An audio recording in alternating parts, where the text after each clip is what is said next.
Hi ನಮಸ್ತೆ. ಈ ವಿಡಿಯೋದಲ್ಲಿ ಕೋಕೋನಟ್ ಪಲಾವ್ ಅಥವಾ ಕೊಬ್ಬರಿ ಪಲಾವ್ ಹಾಗೆ ವೈಟ್ ಪಲಾವ್ ಅಂತ ಕೂಡ ಹೇಳ್ಬೋದು. ಅದನ್ನು ಹೇಗೆ ಮಾಡೋದು ಅಂತ ತೋರಿಸ್ತಾ ಇದ್ದೀನಿ. ಸೊ ಮೊದಲಿಗೆ ನಾನಿಲ್ಲಿ ಒಂದು 2 to 3 ಟೇಬಲ್ ಸ್ಪೂನ್ಸ್ ಆಫ್ ಆಯಿಲ್ನ ಹಾಕ್ಕೊಂಡು ಆಯಿಲ್ ಬಿಸಿ ಆದ ನಂತರ ಒಂದು ಪಲಾವ್ ಎಲೆ ಹಾಕ್ಕೊಳ್ತಾ ಇದ್ದೀನಿ. ಅದರ ಜೊತೆಗೆ 2 ಕಾಳು ಮೆಣಸು, ಹಾಗೆ 2 ಲವಂಗ, ಹಾಗೆ ಒಂದು ಸಣ್ಣ ಪೀಸ್ ಚಕ್ಕೆನ ಇಲ್ಲಿ ಆ್ಯಡ್ ಮಾಡ್ಕೊಳ್ತಾ ಇದ್ದೀನಿ. ಹಾಗೆ ಮಿನಿಮಮ್ ಸ್ಪೈಸಸ್ನ ಯೂಸ್ ಮಾಡ್ತಾ ಇದ್ದೀನಿ. ಇದರ ಜೊತೆಗೆ ಒಂದು 1/2 ಸ್ಪೂನಷ್ಟು ಸೋಂಪನ್ನ ಹಾಕಿ ಇಲ್ಲಿ ಜಿಂಜರ್ ಗಾರ್ಲಿಕ್ ಹಾಗೆ 4 ಮೆಣಸಿನ್ಕಾಯಿನ ನಾನು ಗ್ರೈಂಡ್ ಮಾಡಿ ಇದಕ್ಕೆ ಸೇರಿಸ್ಕೊಳ್ತಾ ಇದ್ದೀನಿ. ಇದಕ್ಕೆ ನಾವು ಯಾವುದೇ ರೀತಿ ಖಾರದ ಪುಡಿ ಏನೂ ಹಾಕ್ಕೊಳ್ಳೋದಿಲ್ಲ. ಸೊ ನಮ್ಮ ಟೇಸ್ಟ್ಗೆ ನಾನು 4 ಮೆಣಸಿನ್ಕಾಯಿನ ಹಾಕ್ಕೊಂಡಿದ್ದೀನಿ. According to your spice level ಎಷ್ಟು ಬೇಕೋ ಅಷ್ಟು ನೀವು ಹಾಕ್ಕೊಳ್ಬೋದು. ಇಲ್ಲಿ ನಾನು ಹಾಕ್ಕೊಂಡಿರೋ ಅಷ್ಟು ಇಂಗ್ರೀಡಿಯೆಂಟ್ಸ್ನ ಚೆನ್ನಾಗಿ ಫ್ರೈ ಮಾಡ್ಕೊಳ್ತಾ ಇದ್ದೀನಿ. ಸೊ ಈ ಒಂದು ಡಿಶಲ್ಲಿ ಮೇನ್ ಇರೋದು ಫ್ರೈ ಚೆನ್ನಾಗಿ ಮಾಡ್ಕೊಳ್ಬೇಕು. ಬಿಕಾಸ್ ಶುಂಠಿ ಬೆಳ್ಳುಳ್ಳಿ ಪೇಸ್ಟ್ ಹಸಿ ಆಗಿತ್ತು ಅಂತ ಅಂದರೆ ಕಂಪ್ಲೀಟ್ ಡಿಶ್ಶೇ ಸ್ಪಾಯ್ಲ್ ಆಗೋಗುತ್ತೆ. ಸೊ ಇಲ್ಲಿ ಚೆನ್ನಾಗಿ ಆಯಿಲ್ನಲ್ಲಿ ಫ್ರೈ ಆಗಿದೆ. ಇವಾಗ ಇದಕ್ಕೆ ನಾನು ವೆಜಿಟೇಬಲ್ಸ್ ಆಗಿರೋ ಅಂಥ ಕ್ಯಾರೆಟ್ ಹಾಗೆ ಬೀನ್ಸ್ ಆ್ಯಡ್ ಮಾಡ್ಕೊಳ್ತಾ ಇದ್ದೀನಿ. ಬೀನ್ಸ್ ಜೊತೆಗೆ ನಾನಿಲ್ಲಿ ಒಂದು ನವಿಲುಕೋಸು ಹಾಗೆ ಒಂದು ಬದನೆಕಾಯಿನ ಸಣ್ಣದಾಗಿ ಕಟ್ ಮಾಡಿಕೊಂಡು ಆ್ಯಡ್ ಮಾಡ್ಕೊಳ್ತಾ ಇದ್ದೀನಿ. ಇದ್ರ ಜೊತೆ ನೀವು ಬೇಕು ಅಂತ ಅಂದರೆ ಬಟಾಣಿ ಕೂಡ ಸೇರಿಸ್ಕೊಳ್ಬೋದು. ಜೊತೆಗೆ ಕಾಲಿಫ್ಲವರ್ನ ಸೇರಿಸ್ಕೊಳ್ಬೋದು. ನಿಮಗೆ ಯಾವ ತರಕಾರಿ ಬೇಕೋ ಅದನ್ನು ಹಾಕ್ಕೊಳ್ಬೋದು.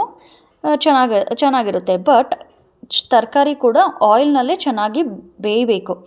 ಸೊ ಚೆನ್ನಾಗಿ ಆಯಿಲ್ನಲ್ಲಿ ಫ್ರೈ ಆಗಿ ಆಯಿಲ್ನಲ್ಲೇ ಸ್ವಲ್ಪ ಕುಕ್ ಆದರೆ ಟೇಸ್ಟ್ ಮಾತ್ರ ತುಂಬ ಚೆನ್ನಾಗಿ ಬರುತ್ತೆ.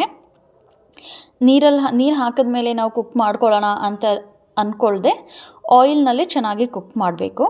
ಸೊ ಇದು ಚೆನ್ನಾಗಿ ಆಯಿಲ್ನಲ್ಲಿ ಫ್ರೈ ಆಗ್ತಾಯಿದೆ. ಈ ಟೈಮ್ನಲ್ಲಿ ನಾನು ಒಂದು ಈರುಳ್ಳಿನ ಉದ್ದುದ್ದ ಹೆಚ್ಕೊಂಡು ಇದಕ್ಕೆ ಆ್ಯಡ್ ಮಾಡ್ಕೊಳ್ತಾ ಇದ್ದೀನಿ.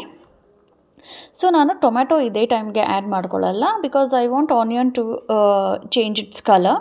ಅದಕ್ಕೋಸ್ಕರ ಆನಿಯನ್ ಸ್ವಲ್ಪ ಕಲರ್ ಚೇಂಜ್ ಆಗೋವರೆಗೂ ನಾನು ಇದನ್ನು ಫ್ರೈ ಮಾಡ್ತೀನಿ. ನಾನು ಎಲ್ಲೂ ತರಕಾರಿ ಬೇಯೋದಕ್ಕಾಗಲಿ ಇಲ್ಲ ಯಾವುದೇ ಒಂದು ಆನಿಯನ್ ಬೇಯೋದಕ್ಕಾಗಲಿ ನೀರು ಹಾಕಲ್ಲ. ಬಿಕಾಸ್ ಅದು ಆಯಿಲ್ನಲ್ಲೇ ಚೆನ್ನಾಗಿ ಫ್ರೈ ಆಗಬೇಕು. ಹಾಗಾಗಿ ಒಂದು ಪ್ಲೇಟ್ ಕ್ಲೋಸ್ ಮಾಡಿ ಕುಕ್ ಮಾಡ್ತಾಯಿದ್ದೀನಿ. ಸೊ ಇದು ಆದಮೇಲೆ ನಾನು ಇದಕ್ಕೆ ಇನ್ನೊಂದು ಸರಿ ಸ್ಟಿರ್ ಮಾಡಿಕೊಂಡು ಟೊಮ್ಯಾಟೋನ ಆ್ಯಡ್ ಮಾಡ್ಕೊಳ್ತೀನಿ. ಸೊ ಟೊಮ್ಯಾಟೊ ಆ್ಯಡ್ ಮಾಡ್ಕೊಂಡ್ಮೇಲೆ ಕೂಡ ನಾವು ತಕ್ಷಣ ಇಮಿಡಿಯೇಟ್ ನೀರು ಆ್ಯಡ್ ಮಾಡೋ ಅಂಥ ನೆಸೆಸರಿ ಏನಿಲ್ಲ. ಬಿಕಾಸ್ ಟೊಮ್ಯಾಟೊನಲ್ಲಿರೋ ಅಂಥನೇ ನೀರೆಲ್ಲ ಬಿಟ್ಕೊಂಡು ಅದು ಚೆನ್ನಾಗಿ ಕುಕ್ ಆಗುತ್ತೆ. ಅದರ ಜೊತೆಗೆ ನಾವಿಲ್ಲಿ ಯಾವುದೇ ರೀತಿ ಮೊಸರು ಯೂಸ್ ಮಾಡಲ್ಲ, ಹಾಗೆ ಸ್ಪೈಸಸ್ನ ಜಾಸ್ತಿ ಯೂಸ್ ಮಾಡಲ್ಲ. ಬಟ್ ಆದರೂ ಕೂಡ ಇದರದ್ದು ಟೇಸ್ಟ್ ಮಾತ್ರ ಸೂಪರಾಗಿರುತ್ತೆ. ಸೊ ಚೆನ್ನಾಗಿ ಕುಕ್ ಆಗ್ತಾಯಿದೆ, ಹಾಗೆ ಚೆನ್ನಾಗಿ ಫ್ರೈ ಆಗ್ತಾಯಿದೆ, ನೀವು ನೋಡ್ಬೋದು. ಸೊ ನಾನಿಲ್ಲಿ ಒಂದೊಂದು ಇಂಗ್ರೀಡಿಯೆಂಟ್ಸ್ ಅಂದರೆ ತರಕಾರಿ ಹಾಕಿದ್ಮೇಲೆ ಸ್ವಲ್ಪ ಕುಕ್ ಮಾಡೋಕ್ಕೆ ಬಿಟ್ಟಿದ್ದೀನಿ. ಹಾಗೆ ಇಲ್ಲಿ ನಾನು ಧನಿಯಾ ಪೌಡರ್ ಹಾಕ್ಕೊಂಡಿದ್ದೀನಿ. ಹಾಗೆ ಸ್ವಲ್ಪ ಗರಂ ಮಸಾಲೆ ಪೌಡರ್ನ ಹಾಕ್ಕೊಂಡು ಫ್ರೈ ಮಾಡಿ ಒಂದು ಪ್ಲೇಟ್ ಕ್ಲೋಸ್ ಮಾಡಿ ಒಂದು 2 to 3 ಮಿನಿಟ್ಸ್ವರೆಗೂ ಇಟ್ಟಿದ್ದೆ. ಬಿಕಾಸ್ ಧನಿಯಾ ಪೌಡರ್ ಹಾಗೆ ಗರಂ ಮಸಾಲೆ ಏನಿತ್ತಲ್ಲ ಅದೊಂಚೂರು ಆಯಿಲ್ನಲ್ಲಿ ಫ್ರೈ ಆದರೆ ಚೆನ್ನಾಗಿರುತ್ತೆ ಅಂತ. ಹಾಗೆ ಇಲ್ಲಿಗೆ ನಾನು ನೀರು ಹಾಕ್ಕೊಳ್ತಾ ಇದ್ದೀನಿ. ಎಷ್ಟು ನೀರು ಬೇಕೋ ಅಷ್ಟು ಹಾಕ್ಕೊಂಡು, ಅಂದರೆ ನಾವು ರೈಸ್ ಎಷ್ಟು ತೊಗೊಂಡಿರ್ತೀವಲ್ಲ, ಸೊ ಬೇಸ್ಡ್ ಆನ್ ದಟ್ ಅದಕ್ಕೆ ಎಷ್ಟು ರಿಕ್ವೈರ್ಮೆಂಟ್ ಇರುತ್ತೆ ಅಷ್ಟು ನೀರು ಹಾಕ್ಕೊಳ್ತಾ ಇದ್ದೀನಿ. ಸೊ ನಾನಿಲ್ಲಿ ರೈಸ್ನ ಒಂದು 1/2 hour ನೆನೆಸಿದ್ದೀನಿ. ಸೊ ನೆನೆಸ್ತೀರ ಹಾಗೆ ಕೂಡ ಹಾಕ್ಕೊಳ್ಬೋದು, ಏನು ಪ್ರಾಬ್ಲಮ್ ಇಲ್ಲ. ಬಟ್ ನಾನಿದು ಎಲ್ಲ ಸ್ಟಾರ್ಟ್ ಮಾಡೋ ಮುಂಚೆ ರೈಸ್ನ ವಾಶ್ ಮಾಡಿಕೊಂಡು ಒಂದು 1/2 hour ನೆನೆಯೋಕ್ಕೆ ಬಿಟ್ಟಿದ್ದೆ. ಸೊ ಇವಾಗ ಇದು ನೀರಿದೆಯಲ್ಲ, ಸೊ ಚೆನ್ನಾಗಿ ಬಾಯ್ಲ್ ಬರಬೇಕು. ಚೆನ್ನಾಗಿ ಎಣ್ಣೆ ಎಲ್ಲ ಮೇಲೆ ಬರಬೇಕು. ಆ ರೀತಿ ಚೆನ್ನಾಗಿ ಬಾಯ್ಲ್ ಬಂತು ಅಂತಂದರೆ ಟೇಸ್ಟ್ ತುಂಬ ಚೆನ್ನಾಗಿ ಬರುತ್ತೆ ಅಂತ. ಸೊ ಯೂಶ್ವಲಿ ನಾವು ಖಾರದ ಪುಡಿಯಿಂದ ಆಗಿರ್ಬೋದು ಇಲ್ಲ ಗ್ರೀನ್ ಕಲರ್ ಪಲಾವ್ ಮಾಡ್ತೀವಲ್ಲ ಅದೆಲ್ಲ ಮಾಡ್ತೀವಿ. ಬಟ್ ಈ ರೀತಿ ಒಂದು ಸರಿ ನೀವು ಟ್ರೈ ಮಾಡಿ, ಡೆಫಿನೆಟಾಗಿ ತುಂಬ ಇಷ್ಟಪಡ್ತೀರಾ. ಜೊತೆಗೆ ಇದು ಲಂಚ್ ಬಾಕ್ಸ್ಗೆ ಇಲ್ಲ ಚಳಿಗಾಲದಲ್ಲಿ ನೈಟ್ ಟೈಮ್ ಡಿನ್ನರ್ಗೆ ಕೂಡ ತುಂಬ ಚೆನ್ನಾಗಿರುತ್ತೆ. ಸೊ ಇಲ್ಲಿ ನೀವು ನೋಡ್ಬೋದು ನೀರು ಚೆನ್ನಾಗಿ ಕುದೀತಾ ಇದೆ. ಈ ಟೈಮ್ನಲ್ಲಿ ನಾನು ಒಂದು ಸರಿ ಚೆನ್ನಾಗಿ ಸ್ಟಿರ್ ಮಾಡಿ ಇವಾಗ ರೈಸ್ ಆ್ಯಡ್ ಮಾಡ್ಕೊಳ್ತೀನಿ. ಸೊ ರೈಸ್ ನಾನಿಲ್ಲಿ ಆಲ್ರೆಡಿ ನಾನು ನೆನೆಸಿರೋದ್ರಿಂದ ನನಗೆ ತುಂಬ ಟೈಮ್ ತೊಗೊಳ್ಳೋದಿಲ್ಲ ಕುಕ್ ಆಗೋದಕ್ಕೆ. ಸೊ ರೈಸ್ ಹಾಕಿ ಒಂದು ಸರ್ತಿ ಸ್ಟಿರ್ ಮಾಡ್ತಾಯಿದ್ದೀನಿ.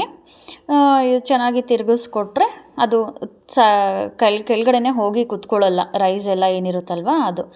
ಇವಾಗ ಹೀರೋ ಆಫ್ ದ ಡಿಶ್ನ ಆ್ಯಡ್ ಮಾಡೋಣ. ಅದು ಏನಂತಂದರೆ ಕೋಕೋನಟ್. ನಾನು ಒಂದು ಹಾಫ್ ಕಪ್ಪಷ್ಟು ಕೋಕೋನಟ್ನ ಗ್ರೇಟ್ ಮಾಡಿಕೊಂಡು ತೆಗ್ದಿಟ್ಕೊಂಡಿದ್ದೀನಿ. ಸೊ ಇದನ್ನು ನಾನು ಸ್ವಲ್ಪನೇ ಇದಕ್ಕೆ ಆ್ಯಡ್ ಮಾಡ್ಕೊಳ್ತೀನಿ. ಈ ಡಿಶ್ಗೆ ಟೇಸ್ಟ್ ಕೊಡೋದೇ ಈ ಕೋಕೋನಟ್. ಅದಕ್ಕೆ ಇದನ್ನು ಹೀರೋ ಆಫ್ ದ ಡಿಶ್ ಅಂತ ಹೇಳೋದು. ಸೊ ನಿಮಗೆ ಕಾಯಿ ಜಾಸ್ತಿ ಇಷ್ಟ ಆಯಿತು ಅಂತಂದರೆ ನೀವು ಜಾಸ್ತಿ ಹಾಕ್ಕೊಳ್ಬೋದು, ಇಲ್ಲಾಂದರೆ ಮಿನಿಮಮ್ ಎಷ್ಟು ಬೇಕೋ ಅಷ್ಟು ಹಾಕ್ಕೊಂಡು ಪ್ರಿಪೇರ್ ಮಾಡ್ಕೊಳ್ಬೋದು. ಸೊ ನಾನಿಲ್ಲಿ ನೋಡಿಕೊಂಡು ಹಾಕ್ಕೊಂಡಿದ್ದೀನಿ. ಈ ಟೈಮಲ್ಲಿ ನಾನು ಉಪ್ಪು ಸೇರಿಸ್ಕೊಳ್ತಾ ಇದ್ದೀನಿ, ಬಿಕಾಸ್ ನಾನು ಉಪ್ಪು ಎಲ್ಲೂ ಸೇರಿಸ್ಕೊಂಡಿಲ್ಲ. ಲಾಸ್ಟಲ್ಲಿ ನನಗೆ, ಯಾಕಂದರೆ ಅದೊಂದು ಆವಾಗಲೇ ನನಗೆ ಗೊತ್ತಾಗೋದು ಮೆಷರ್ಮೆಂಟ್ ಎಷ್ಟು ಹಾಕ್ಕೊಳ್ಬೇಕು ಉಪ್ಪು ಅಂತ ಅಂದ್ಬಿಟ್ಟು. ಕೆಲವರು ಒಂದೊಂದು ಒಗ್ಗರಣೆ ಕೊಡಬೇಕಾದ್ರೆ ಒಂದು ವೆಜಿಟೇಬಲ್ಸ್ ಎಲ್ಲ ಹಾಕಿದ್ಮೇಲೆ ಒಂದು ಸರ್ತಿ ಹಾಕ್ತಾರೆ, ರೈಸ್ ಹಾಕಿದ್ಮೇಲೆ ಒಂದು ಸರ್ತಿ ಹಾಕ್ತಾರೆ. ಬಟ್ ನನಗೆ ಕಂಪ್ಲೀಟ್ ಎಲ್ಲ ಆದಮೇಲೆ ನೀರು ಹಾಕಿದ್ಮೇಲೆ ನನಗೆ ಉಪ್ಪು ಹಾಕಿ ಅಭ್ಯಾಸ. ಸೊ ಉಪ್ಪು ಹಾಕಿ ಇವಾಗ ಇಟ್ಟಿದ್ದೀನಿ. ಸೊ ಇವಾಗ ರೈಸ್ ಆದಮೇಲೆ ತೋರಿಸ್ತೀನಿ ನಿಮಗೆ ಹೇಗಾಗಿದೆ ಅಂತ. ಸೊ ಬನ್ನಿ, ಇವಾಗ ಕಂಪ್ಲೀಟ್ ಡಿಶ್ ರೆಡಿ ಆಗಿದೆ. ಸೊ ನೀವು ನೋಡ್ಬೋದು. ಬಟ್ ಟೇಸ್ಟ್ ಅಂತೂ ಬ್ಯೂಟಿಫುಲ್ ಆಗಿತ್ತು ಗೊತ್ತಾ. ಎಷ್ಟು ಚೆನ್ನಾಗಿ ಅರೋಮಾ ಬರ್ತಾಯಿತ್ತು ಅಂತಂದರೆ ಅಷ್ಟು ಚೆನ್ನಾಗಿ ಬರ್ತಾಯಿತ್ತು. ಇವಾಗ ಪ್ಲೇಟಿಂಗ್ ಮಾಡಿದ್ದೀನಿ. ನಾನಿವತ್ತು ಇದನ್ನು ಮೊಸರು ಬಜ್ಜಿ ಜೊತೆ ಸರ್ವ್ ಮಾಡ್ತಾಯಿದ್ದೀನಿ. ಮೊಸರು ಬಜ್ಜಿಗೆ ಏನಿಲ್ಲ, ಜಸ್ಟ್ ಒಂದು ಟೊಮ್ಯಾಟೊ, ಆನಿಯನ್ ಹಾಗೆ ಕುಕುಂಬರ್, ಸ್ವಲ್ಪ ಸಾಲ್ಟ್ ಹಾಕಿ ಮಾಡಿದ್ದೀನಿ. ಹಾಗೆ ಇದ್ರ ಮೇಲ್ಗಡೆ ತುಪ್ಪ ಹಾಕ್ಕೊಂಡು ಊಟ ಮಾಡ್ತಾಯಿದ್ರೆ ಅಂತೂ ಆಸಮ್. ಈ ಡಿಶ್ ನಿಮ್ಗೆ ಹೇಗೆ ಅನಿಸ್ತು ಅಂತ ಕಮೆಂಟ್ ಮಾಡಿ ತಿಳಿಸಿ. Thank you.